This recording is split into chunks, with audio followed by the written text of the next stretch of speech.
बिस्मिल्लाहिर्रहमानिर्रहीम। अस्सलाम वालेकुम नादरीन, आप यूट्यूब चैनल देख रहे हैं। मैं इमरान खान हूँ। नादरीन, आज़ाद कश्मीर में दवाइयों की, खुराक की और तेल की किल्लत हो रही है। इस हवाले से एक वीडियो है, मैंने अभी देखी। मैं वो वीडियो आपको भी दिखाता हूँ, आपके साथ शेयर करता हूँ। आप देखें, आपको आइडिया हो जाएगा किस तरीके से ज़्यादती की जा रही है आज़ाद कश्मीर में। क्योंकि जब BBC ने इसको रिपोर्ट किया तो पाकिस्तान की हुकूमत ने, चाहे वो PMLN की और पीपल्स पार्टी की वफाकी हुकूमत है, चाहे वो पीपल्स पार्टी की आज़ाद कश्मीर की हुकूमत है, वो दोनों ने मिलकर ये कहा जी कि ये BBC की रिपोर्टिंग गलत है। अब मैं आपको सबूत दिखाता हूँ, बहुत सारे सबूत मौजूद हैं, लेकिन सिर्फ एक नौजवान की बनाई हुई वीडियो ये ज़रा आप देखिए और सुनिए कि इस वीडियो में क्या हो रहा है। भाईजान, ये ट्रक क्यों खड़े हैं? जाने नहीं दे रहे। कौन नहीं जाने दे रहे? पंजाब पुलिस। पंजाब पुलिस नहीं जाने दे रही। क्या कह रहे हैं? वो तो बंद करो, खाना पीना उनका। अच्छा, क्या कह रहे हैं? इनका खाना पीना बंद करो, कश्मीरियों का बंद करवा। ओहो भाई, ये अभी हम मरी से जा रहे हैं मुजफ्फराबाद की तरफ। जितना भी राशन आजाद जम्मू कश्मीर की तरफ जा रहा था, यहाँ पे पंजाब पुलिस ने ट्रक रोके हैं। ये देखें, ये राशन के साथ लोड है, ये आजाद जम्मू कश्मीर में जाने नहीं दे रही। ये नौजवान जो वहाँ से गुजर रहे थे, उन्होंने ये वीडियो बना के सोशल मीडिया पर डाली है और ये वीडियो भी सर्कुलेट कर रही है। और बहुत सारी वीडियोज़ हैं, कुछ मुझे भी लोगों ने भेजी हैं। तो अब आप अंदाज़ा करें कि ये क्या रियासत के करने का काम है कि तेल बंद कर दो, दवाइयाँ बंद कर दो, खुराक बंद कर दो। इससे क्या मोहब्बत पैदा होगी? इससे तो शदीद नफरत पैदा होगी। इससे तो ये लोग आपसे नफरत करेंगे। वहाँ ख़वातीन हैं, बच्चे हैं, बुज़ुर्ग हैं, बहुत सारे बीमार हैं, उन्हें दवाइयाँ चाहिए, बहुत सारे लोगों को खाना पीना चाहिए। आप क्या चाह रहे हैं कि अवामी एक्शन कमेटी के ऊपर वहाँ के अवाम गोली चला दें और ये आपस में लड़ पड़े वहाँ के अवाम? या आप खुद अब गोली नहीं चलाना चाहते, खाना जंगी करवाना चाहते हैं? यानी खुराक की किल्लत तो गज़ा में पैदा की जाती है। ये चीज़ें तो मकबूजा कश्मीर में भी हमने नहीं सुनी कि वहाँ पे खुराक ही बंद कर दी लोगों की। ये बहुत अफसोसनाक है। इसको जितनी जल्दी ख़त्म करें उतना बेहतर है। अबसार आलम समेत और उनके अलावा कई जर्नलों का जो पैगाम लाने वाले जो सहाफ़ी हैं, जो फारवर्ड एज रिसीव कर देते हैं, जैसे ही मिलता है वैसे ही उसको पैगाम को फारवर्ड करते हैं। उन टाउटों ने बहुत सारी चीज़ें क्लियर कर दी है, जिनमें 3 मेन चीज़ें हैं। ये याद रखें, आज़ाद कश्मीर के तमाम लोग, मिलिट्री एस्टेब्लिशमेंट ने 3 चीज़ों के हवाले से बड़ा क्लियर पैगाम पहुंचा दिया है। ये पैगाम आप सुन लीजिए। नंबर 1, उन्होंने कहा जी कि कलअदमी रखा जाएगा अवामी जॉइंट एक्शन कमेटी को। ये कलअदमी रहेगी, ये फैसला एस्टेब्लिशमेंट ने कर लिया। नंबर 2, ख्वाजा महरान, शौकत नवाज मीर, उमर नज़ीर कश्मीरी और सरदार अमान से कोई बातचीत नहीं की जाएगी। उनके तो मैंने आपको पहले ही बताया कि डेथ वारंट ही उनके साइन कर दिए गए हैं और इनमें से एक पर गोली भी चल चुकी है। यानी जो अब तक सामने आया उस पर गोली भी चला दी गई थी और वो जो उमर नज़ीर कश्मीरी हैं वो अभी भी ज़ख्मी है। और नंबर 3 ये है कि मुतालबा तस्लीम नहीं किए जाएंगे। ख़ास तौर पे जो 12 मुहाजिरीन की नशिस्तों वाला मुतालबा है वो तो बिल्कुल तस्लीम नहीं किया जाएगा। और अगर कोई तब्दील करना चाहता है स्टेटस को तो वो फिर 2/3 अक्सरियत के साथ, पहले वो अपनी हुकूमत बनाए, फिर 2/3 अक्सरियत के साथ 12 नशिस्तें मुहाजिरीन की ख़त्म करे। अब बड़ी दिलचस्प बात यह है कि जब भी किसी ने 2/3 अक्सरियत हासिल करनी है तो ये 12 नशिस्तें उसको चाहिए होंगी। इन 12 नशिस्तों के बगैर तो नामुमकिनात में से है कि किसी के पास 2/3 अक्सरियत आ जाए। अब अगर एक पॉलिटिकल पार्टी हुकूमत बना लेती है तो ये 12 नशिस्तें अपने पास रख लेती है एस्टेब्लिशमेंट, तो वो कभी भी आइन में तरमीम नहीं कर पाएगी, तब्दीली नहीं ले पाएगी, 2/3 अक्सरियत पूरी नहीं होती।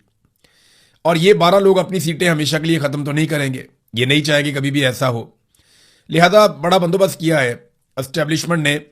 लेकिन अगर सारी जमातें मिलकर एस्टेब्लिशमेंट से जान छुड़ाना चाहें, कोई ऐसा वक्त आ जाए पाकिस्तान में तो शायद हो जाए, वरना आज़ाद कश्मीर के ऊपर कंट्रोल बड़ा मजबूत है। लेकिन दूसरी तरफ आज़ाद कश्मीर के जो लोग हैं वो भी पीछे हटने के लिए बिल्कुल तैयार नहीं है। यानी लोग अभी भी बहुत बड़ी तादाद में धरनों में मौजूद हैं, एहतजाज में मौजूद है। और उन्होंने कॉल दी थी, वो बढ़ने वाले थे मुजफ्फराबाद की जानिब, लेकिन फजल रहमान साहब ने कहा कि मैं सालसी करवाता हूँ, आप ये एहतजाज मुअख्खर कर दें। तो उन्होंने फजल रहमान साहब की दरखास्त के ऊपर अपना एहतजाज मुअख्खर कर दिया। लेकिन बार बार वो अपने जलसे जुलूसों में कह रहे हैं कि हम किसी वक्त भी आगे बढ़ने का ऐलान कर सकते हैं, हम मुज़ाकरात के लिए लचक दिखा रहे हैं, हमारे मुतालबात तस्लीम किए जाएं, वरना हम आगे बढ़ सकते हैं और दोबारा से एहतजाज शुरू कर सकते हैं। अब जब ये आगे बढ़ेंगे तो इनको रोकने की कोशिश की जाएगी, वहीं पर तसादुम होगा। और जब तसादुम होगा तो दोनों तरफ का नुकसान होगा, क्योंकि आज़ाद कश्मीर की ट्रेन ऐसी है, वो लोग ऐसे हैं कि वो मुज़ामत करते हैं और मुज़ामत के अंदर फिर नुकसान होता है। तो इससे अगर बचना है तो आसान तरीका यह है कि समझदार लोगों को आज़ाद कश्मीर के लोगों के साथ बिठाया जाए, जिनका मुज़ाकरात में तजुर्बा है, जिनको समझ है, और मामले का कोई हल निकालने की कोशिश की जाए। शौकत नवाज मीर ने एक स्टेटमेंट जारी किया, उस स्टेटमेंट में आपके सामने रख देता हूँ। मैं आपके साथ हूं, ना मैं गिरफ्तार हुआ और ना ही मैंने मैदान छोड़ा है। हालात और हिकमत अमली का तकाजा है कि कुछ अरसा आप लोगों से दूर रहूं, मगर मेरा दिल, मेरी सोच और मेरी जद्दोजहद आज भी आपके साथ है। याद रखें, हर मसले का हल लड़ाई नहीं होता। बाद औक़ात सब्र, हिकमत और दुरुस्त वक्त का इंतज़ार भी जद्दोजहद का हिस्सा होता है। वो वक्त ज़रूर आएगा जब हमारे ऊपर लगाए गए दहशतगर्दी के तमाम इल्ज़ामात इन्हीं लोगों को वापस लेने पड़ेंगे जिन्होंने ये झूठ गढ़ा है। सच को दबाया जा सकता है, शिकस्त नहीं दी जा सकती। अपनी सफ़ों में इत्तेहाद, नज़्म ज़ब्त और हौसला कायम रखें।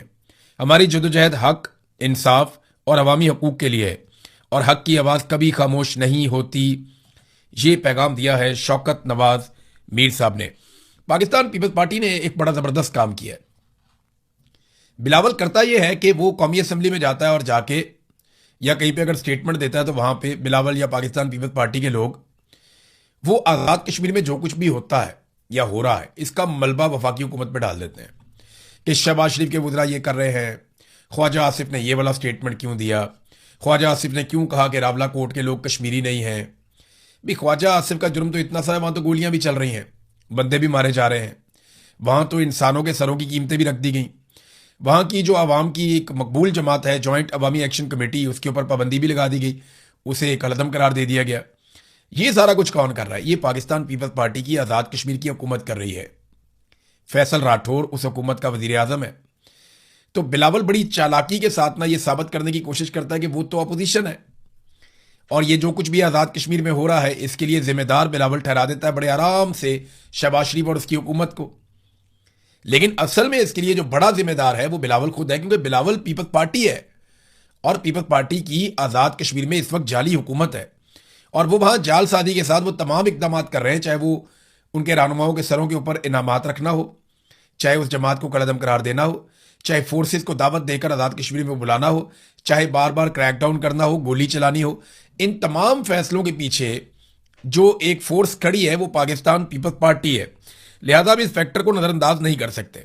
नाज़रीन, एक नया चूरन पाकिस्तान में बेचने की कोशिश की जा रही है। आने वाले दिनों में बड़ी शद और मद के साथ ये चूरन बेचा जाएगा। एक तो ये साबित करने की कुछ टाउट्स कोशिश कर रहे हैं कि आसिम मुनीर बहुत जमहूरी है, यानी आसिम मुनीर शहबाज शरीफ को स्पेस देते हैं, वो बहुत जमहूरी है। तो ऐसा बिल्कुल नहीं है। आसिम मुनीर जहां मौका मिलता है वो वहां घुस जाते हैं। वो बिल्कुल जमहूरी सोच उनकी नहीं है। वो अपने हलफ की खिलाफ वर्जी करते हैं। अगर वो हलफ की पासदारी करते तो वो कभी भी डिप्लोमेसी के अंदर रोल प्ले ना करते। हलफ की पासदारी करते तो पूरा इलेक्शन चोरी ना करते। हलफ की पासदारी करते तो सियासी मामलात में मुदाखलत ना करते, एक्सटेंशन और इस्तिस्ना जैसी खुराफात के अंदर ना पड़ते।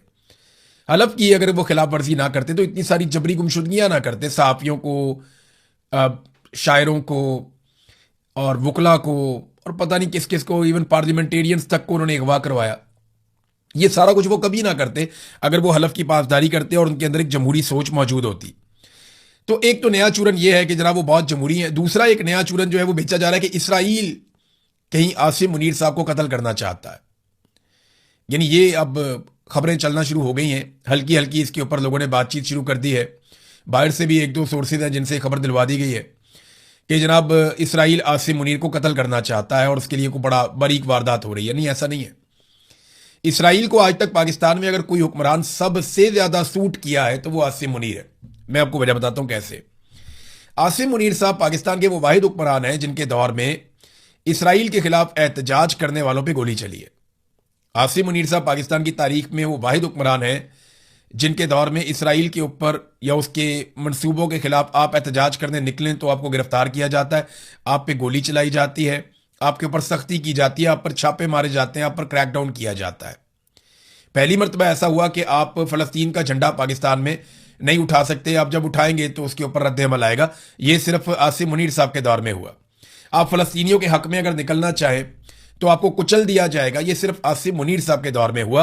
तो इसराइल के अखबारात भी ये लिखते रहे हैं, बहुत सारे लोग ये तज्जिया भी करते रहे हैं कि आसिम मुनीर साहब ज़्यादा फ्लेक्सिबल हैं इसराइल के मामले में पाकिस्तान के बाकी हुक्मरानों की निस्बत, और उन्होंने जो डिलीवर किया है वो इससे पहले कोई नहीं कर पाया। यानी अब आप इसराइल के खिलाफ एहतजाज नहीं कर सकते, आप फ़लस्तीन के हक में नहीं निकल सकते, हत्ता कि आप फ़लस्तीन का झंडा भी नहीं उठा सकते। आपको कुट पड़ेगी या आपको गिरफ्तार कर दिया जाएगा, जबरी तौर पर लापता भी कर सकते हैं और कत्ल भी कर सकते हैं।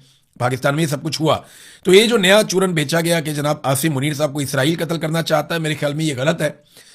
जो दुरुस्त चीज़ है वो ये है कि जितनी जल्दी यासिन मुनीर साहब खुद को इन सियासी मामलात से अलग कर लेंगे ना, अपने आप को और अपने इदारे को इन सियासी मामलात से जितना दूर ले जा सकते हैं, जितनी जल्दी ले जाएंगे उतना पाकिस्तान के लिए बेहतर है।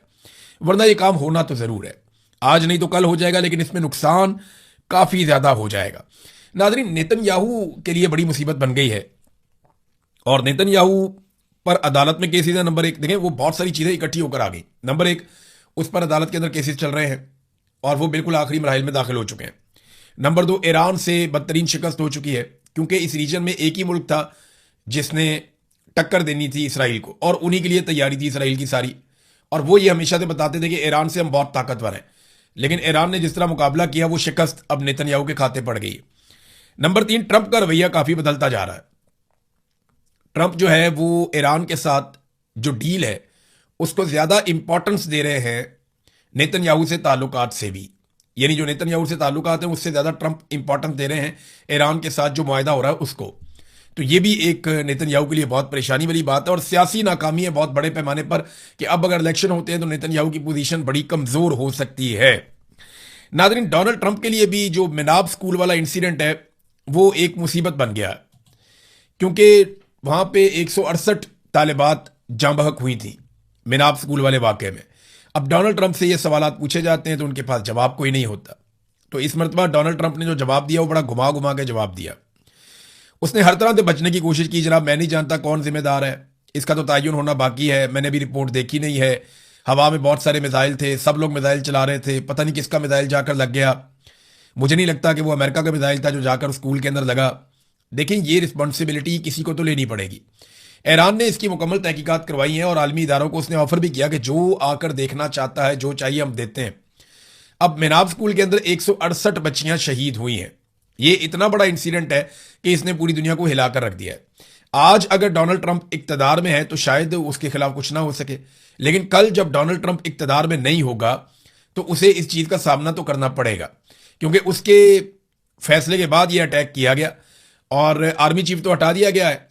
जिसके दौर में ये अटैक हुआ था वो तो डोनाल्ड ट्रंप की हुकूमत ने, उसके वज़ीर दिफा ने, पीट हेग्सेथ ने खुद ही आर्मी चीफ हटा दिया, 10 के करीब जर्नैल और भी हटा दिए। तो पीट हेग्सेथ जो है वो एक के बाद एक जर्नैल अमेरिका में तब्दील कर देता है, वो पूछता भी नहीं है उससे कितना ताकतवर है अमेरिका का वज़ीर दिफा।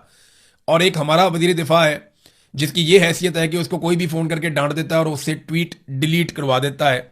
ये बड़ा अनफॉर्चुनेट है।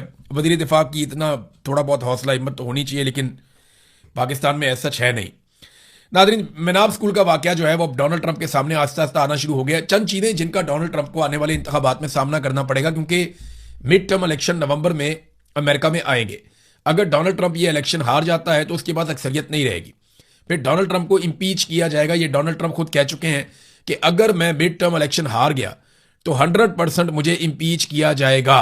और अगर डोनाल्ड ट्रंप को इम्पीच किया जाता है या उसका मुआखजा किया जाता है तो रवायत तो यही है कि डोनाल्ड ट्रंप को पीछे हटना पड़ेगा। अब देखते हैं डोनाल्ड ट्रंप रवायत पूरी करते हैं या कंटिन्यू करते हैं, लेकिन वो एक इंतहाई कमज़ोर सदर होगा जो किसी किस्म की कोई कानून साजी नहीं कर पाएगा, किसी किस्म का कोई फैसला नहीं कर पाएगा अगर वो नवंबर का इलेक्शन हार जाता है तो।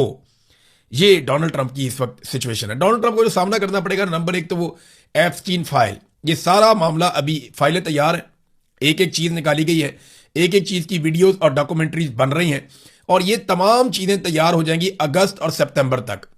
सितंबर अक्टूबर में ये पूरी कंपेन एक लॉन्च की जाएगी और नवंबर में डोनाल्ड ट्रंप को इलेक्शन में शिकस्त दे दी जाएगी। जो प्लानिंग है डोनाल्ड ट्रंप के मुखालिफिन की वो है।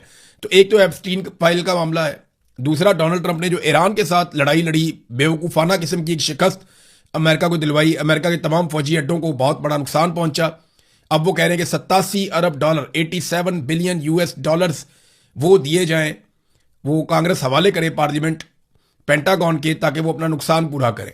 अब ये भी डोनाल्ड ट्रंप ने ही कहा और बाकायदा पेंटागन ने इसकी डिमांड भी की। तो ये हो गई दो चीज़ें। तीसरा, ये महंगाई जो बढ़ी है और डोनाल्ड ट्रंप के जो इकदामात हैं, जिस तरह उन्होंने अमेरिका को चलाया, उस पर भी लोग काफ़ी नाराज़ हैं।